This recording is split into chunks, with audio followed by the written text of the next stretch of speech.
Up next, the frightening results of a Kelly file investigation in an explosive case at Amherst College.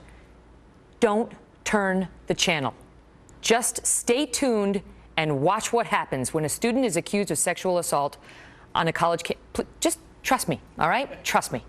A Kelly file investigation tonight, and a stunning one, after a male student at Amherst College gets expelled in an alleged rape case that has serious flaws in it. Critics say this case is a perfect example of how Obama administration guidelines are changing the rules in the search for what may or may not be justice on campus. Trace Gallagher has the background. Trace?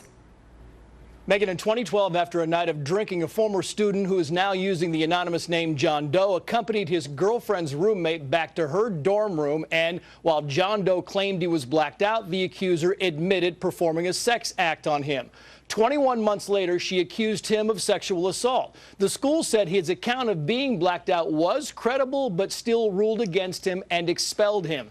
John Doe then got a lawyer who discovered text messages that prove he did not initiate the sexual encounter, including a message the accuser sent to a girlfriend admitting she did something really stupid and said her roommate would never forgive her, writing, quote, "It's pretty obvious I wasn't an innocent bystander." She also acknowledged John Doe was intoxicated to the point of incoherence, telling her friend that he was, quote, "too drunk to make a good lie out of blank."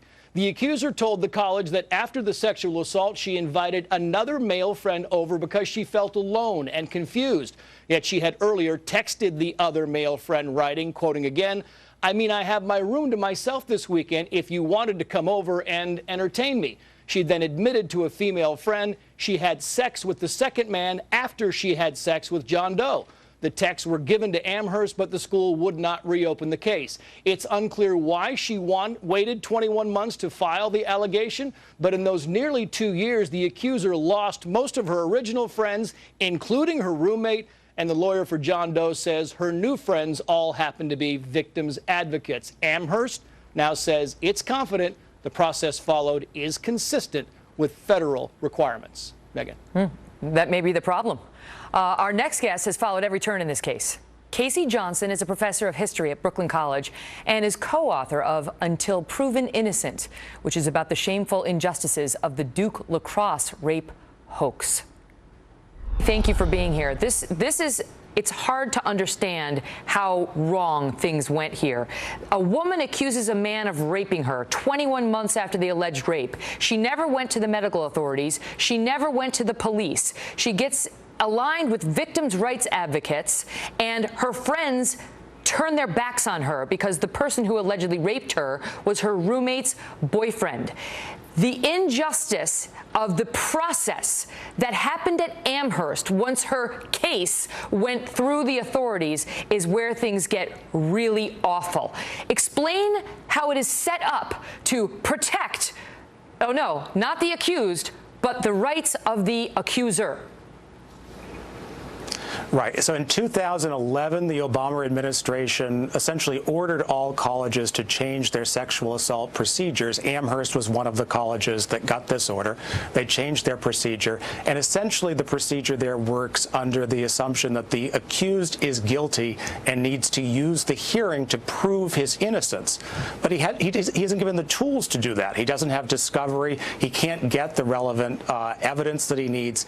He doesn't have an attorney representing, limited right of cross-examination. So there's virtually no way, once an accusation is made and gets into the system at a place like Amherst, and Amherst is not unique, that the accused can be exonerated. You're done. Once you are accused, you're done. You can't have a lawyer in there representing you. And the rules say don't allow the accused to cross-examine the accuser because it could be intimidating and threatening for her.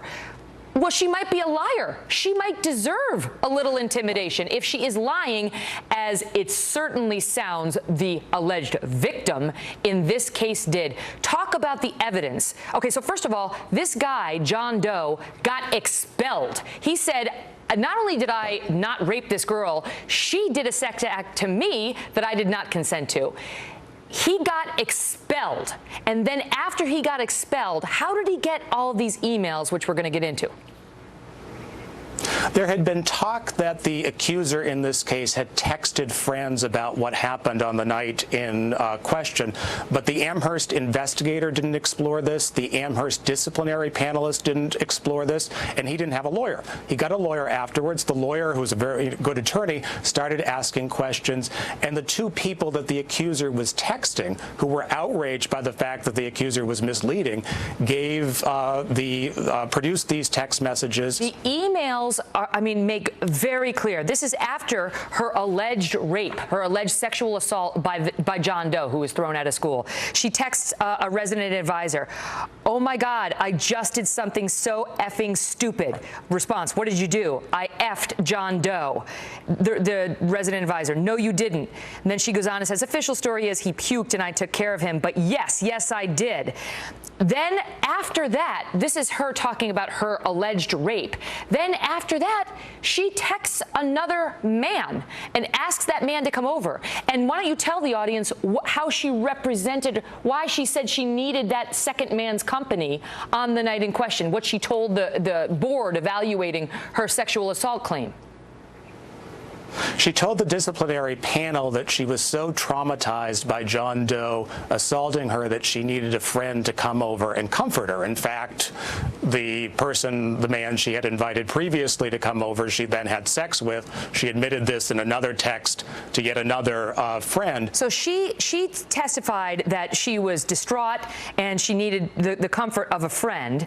But meanwhile, this is what she was texting a friend when the second man came over. She was irritated that he was taking so long to engage in sexual conduct with her. She texted to her friend, "Why is he just talking to me?